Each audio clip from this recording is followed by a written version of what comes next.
Sejam bem-vindos a mais um vídeo. Meu nome é Maurício Bacar, sou astrólogo, numerólogo e terapeuta.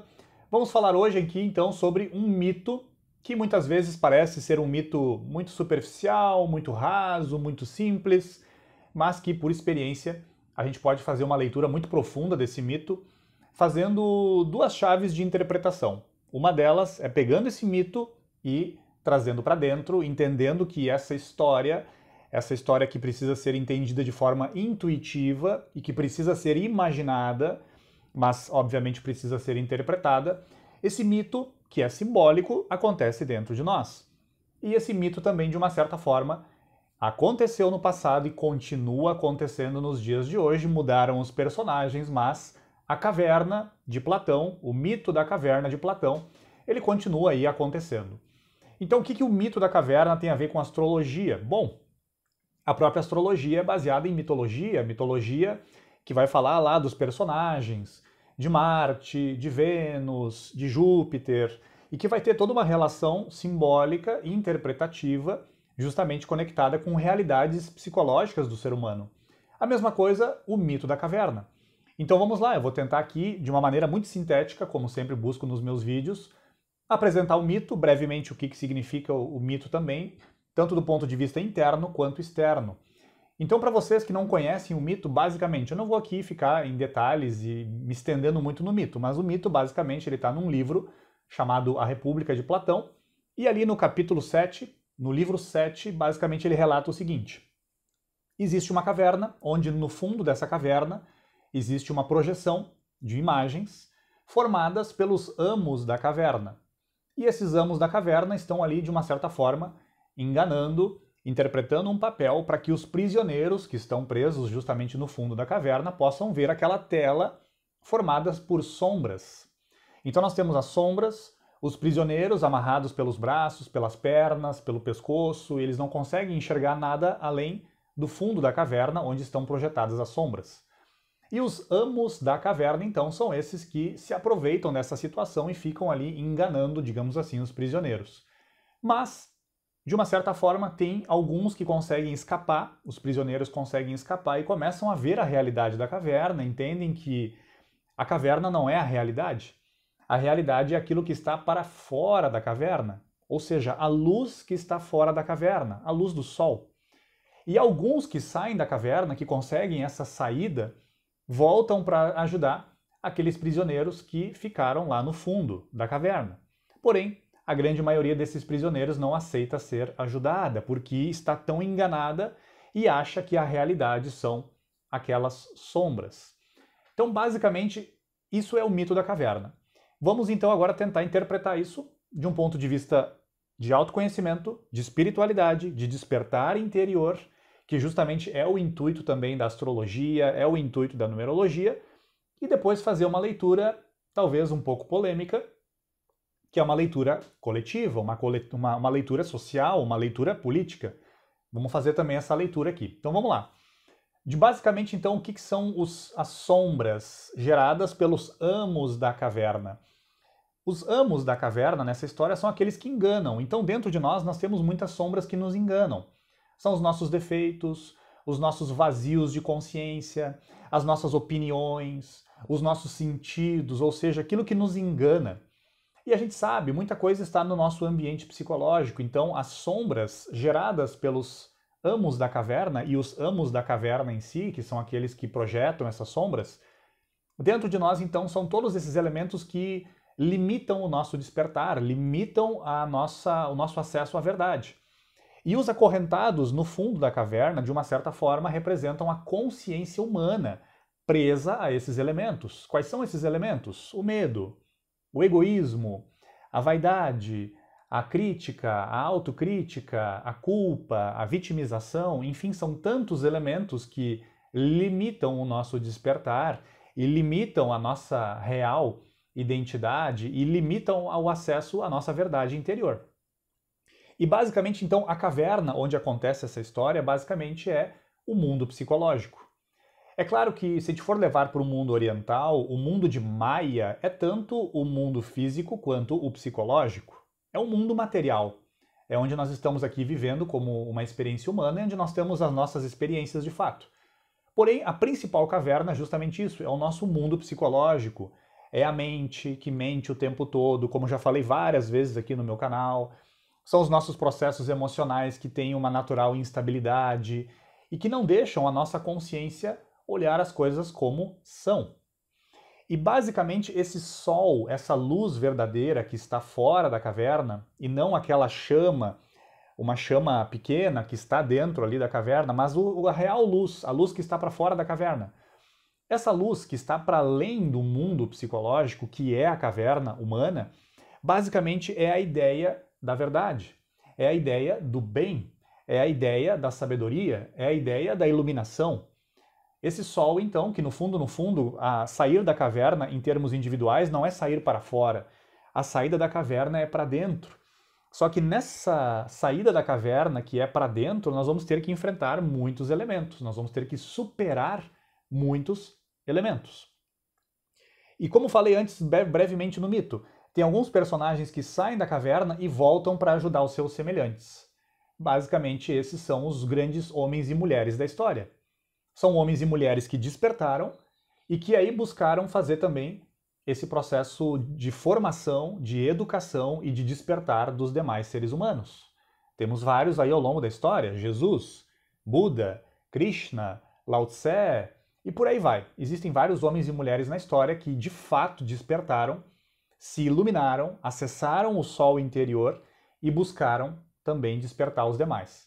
É claro que esse tipo de pessoa nunca foi bem aceito dentro da sociedade, porque pessoas que despertam outras pessoas não são bem vistos pelos amos da caverna. E aí agora nós entramos na, digamos, interpretação social, coletiva, política, que é delicada, mas eu vou tocar no ponto aqui. É delicado porque toca, claro, em temas bem polêmicos. Mas basicamente, então, agora indo para a chave social, a chave coletiva, porque esse mito ele acontece nesse exato momento, tanto no mundo ocidental quanto no mundo oriental. Basicamente, então, os amos da caverna, que geram essas sombras e que enganam lá os acorrentados, são todos os homens, mulheres e grupos movidos por egoísmo, por ambição desmedida, movidos por um poder aqui nesse mundo material.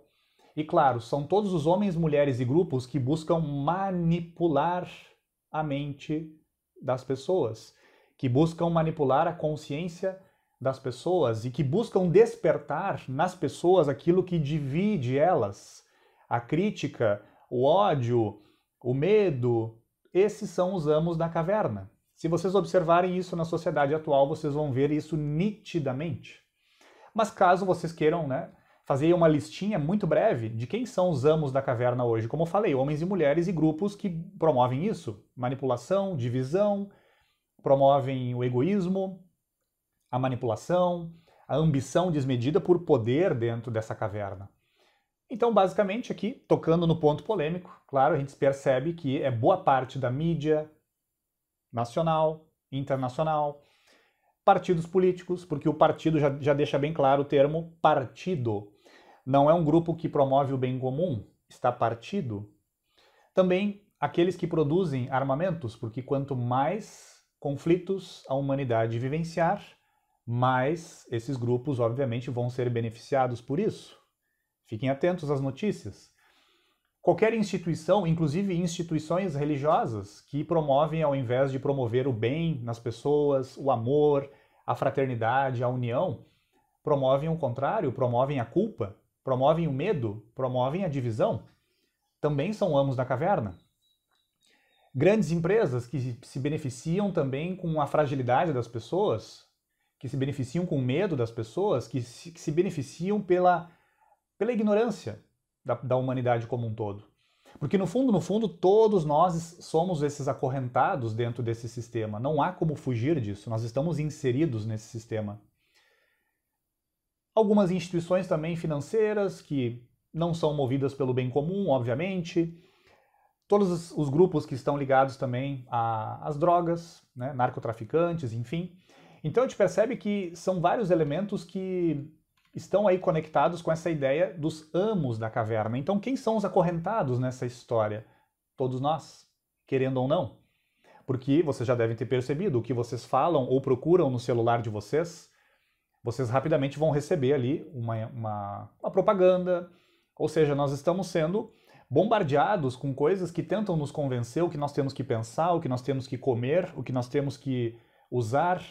Isso é uma espécie de manipulação, mesmo que sutil. Então os acorrentados somos todos nós, e a caverna é esse mundo sem um fim espiritual. É esse mundo, tanto ocidental quanto oriental, que não tem um fim transcendental, um fim que busque sabedoria, espiritualidade, autoconhecimento, uma busca de transcendência, uma busca por uma consciência cada vez mais superior. Não. A caverna hoje, então, num nível social e coletivo, é esse mundo onde o foco é o material. Mas para fora desse sistema, que é tanto capitalista, barra comunista, barra socialista, barra qualquer ista que a gente for citar aqui, está tudo inserido dentro desse sistema.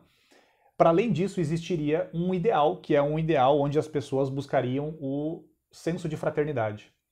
E isso vários mestres do passado já falaram. A humanidade ela vai chegar num dia em que haverá um consenso, em que todas vão buscar o bem, a fraternidade, a união, e não aquilo que as separa. Só que se isso não acontecer dentro, fora não acontece. Mas basicamente, então, o sol para fora da caverna seria esse ideal de fraternidade, o ideal do bem comum, o ideal do amor entre todas as pessoas. E, claro, aqueles que voltam para ajudar os demais na chave social são os políticos com P maiúsculo, que hoje é um artigo meio raro. Porque se a gente for pegar a história, todos os homens e mulheres que despertaram e tentaram despertar os demais, esses são os políticos com P maiúsculo. Porque o que nós temos hoje não é política. Essa palavra hoje está muito manchada por jogos de poder, trocas de favores, isso está muito manchado. A política, de fato, se a gente for voltar na história, estudar Pitágoras, Platão, Egito, várias civilizações que atingiram um apogeu, um auge, nós vamos ver ali que política não é manipulação das massas. Política é despertar da espiritualidade das massas ou despertar da espiritualidade de todos dentro da sociedade. Isso é política com P maiúsculo. Isso já aconteceu em outros momentos históricos e isso pode acontecer novamente. Então aqui, tentando não entrar em temas polêmicos, mas eu tive que entrar, porque esse mito, como eu falei, ele é retratado dentro de nós e ao mesmo tempo ele está acontecendo nos nossos olhos, aos nossos olhos, ele está acontecendo na sociedade atual. É um mito que, como eu falei, por que trago aqui nesse meu canal? Porque o meu canal trata de autoconhecimento, de espiritualidade, e eu vou em si entrar dentro da linha astrológica, numerológica, e a mitologia, como usei esse mito aqui hoje, a mitologia está diretamente relacionada com a astrologia. Quando a gente volta no passado, a gente percebe que antes do nascimento, ou talvez durante o nascimento da astrologia, isso há milhares de anos atrás, as mitologias, como realidades simbólicas, realidades psicológicas, buscavam ajudar o ser humano a despertar, mas principalmente despertar a intuição. Esse elemento que está para além da razão, que está para além da mente. Então esse foi o intuito aqui desse vídeo, um pouquinho mais longo que o normal, mas eu acho que é interessante e é relevante a gente saber um pouquinho sobre esse mito, que inclusive vários falam que é um dos talvez principais mitos do Ocidente, talvez o principal mito do Ocidente, que explica muita coisa, porque ele tem muita profundidade, apesar de ser uma história muito simples e, vamos colocar assim, muito simples. Vamos deixar dentro dessa palavra aqui. Então é isso. Se você gostou dessas breves reflexões, tocando aqui em temas polêmicos, deixa aí seu like, compartilhe com aqueles que você acha que precisam ouvir essas breves palavras. Se ainda não é inscrito ou inscrita no canal, por gentileza se inscreva. E até a próxima reflexão, até o próximo vídeo. Um fraterno abraço a todos vocês.